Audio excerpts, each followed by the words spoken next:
सावन का महीना शुरू हो चुका है। 14 जुलाई से 12 अगस्त तक रहेगा सावन का महीना।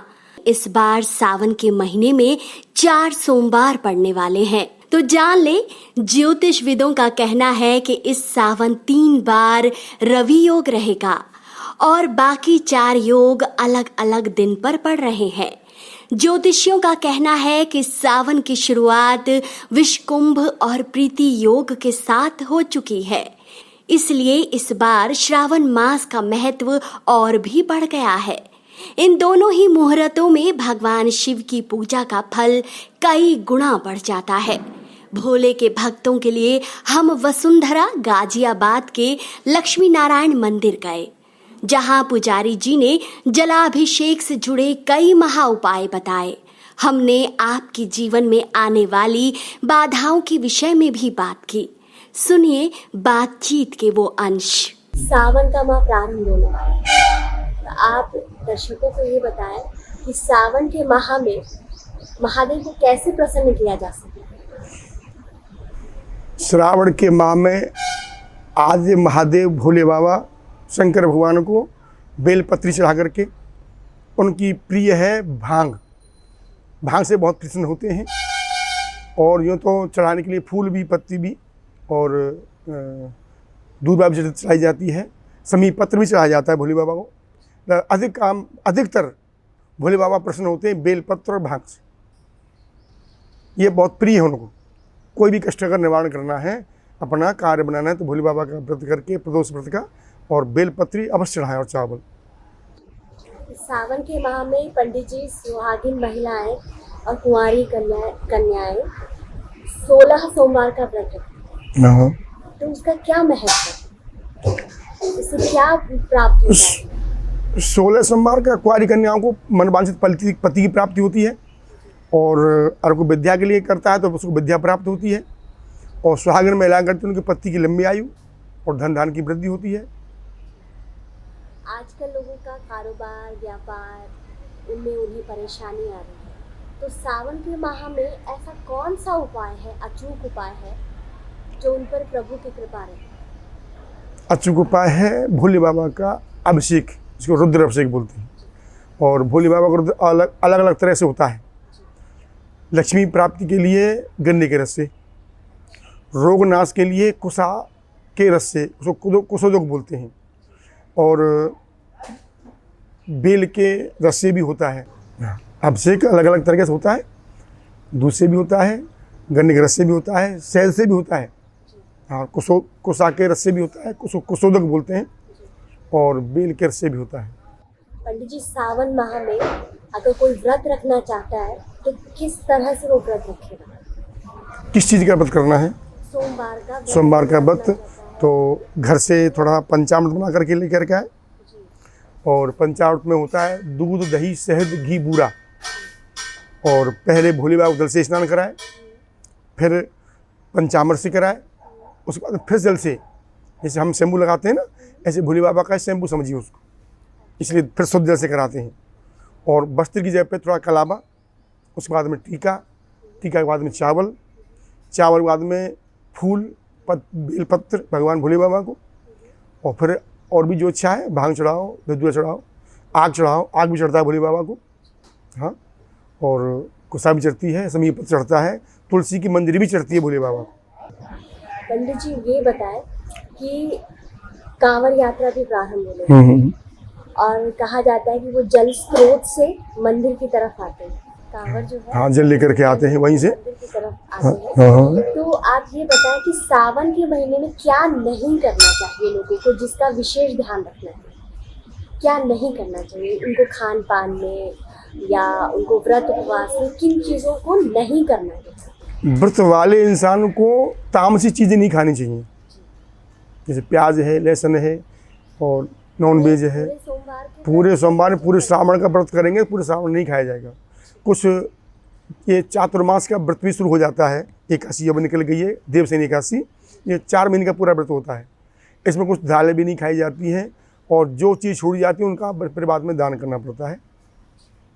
आजकल लोग शनि देव के प्रकोप से बड़ा प्रभावित होते हैं। मानसिक रूप से, शारीरिक रूप से बड़ी उनकी पीड़ा होती है। तो सोमवार या सावन के महीने में क्या ऐसा विशेष उपाय उन्हें करना चाहिए जो भी जातक शनि देव के प्रकोप से प्रभावित है?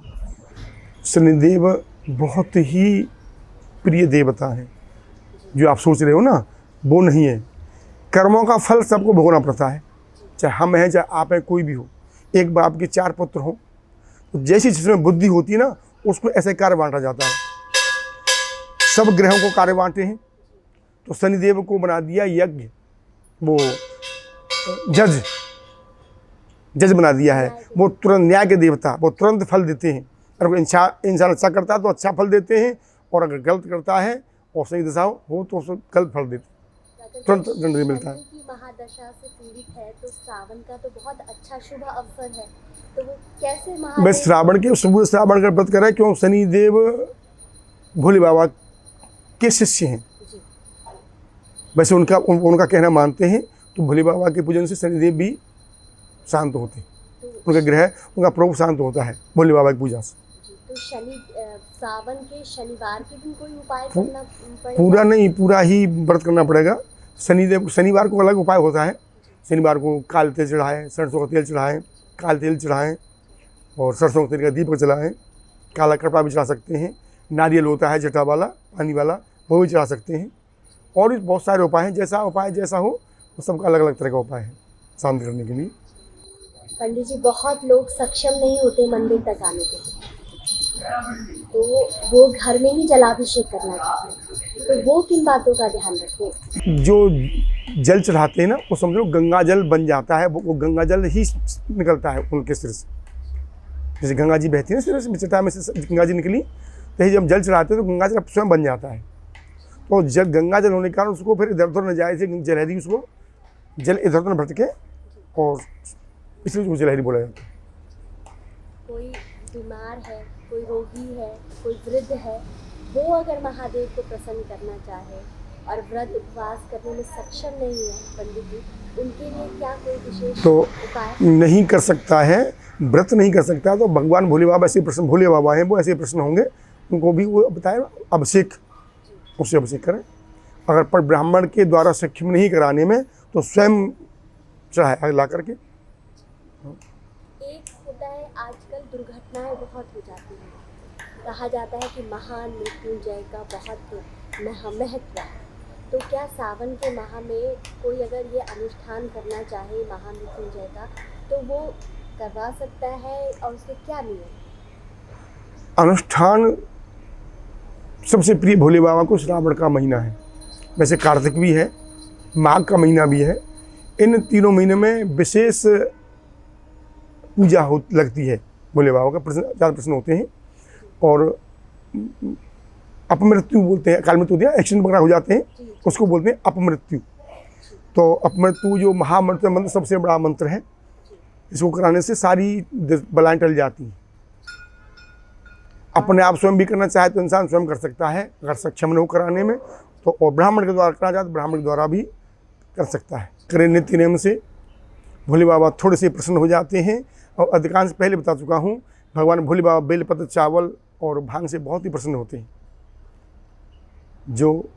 लेकिन श्रद्धा और भाव मन में हो, भोले बाबा के जब मंदिर में प्रवेश करें तो आलस्य गुस्सा को छोड़ करके घर पे आएँ, और गुस्सा का त्याग करके और श्रद्धा और भाव से भगवान की पूजा की जाए तो वो बहुत ही प्रिय होकर लगती है और बहुत ही फलदायी होती है।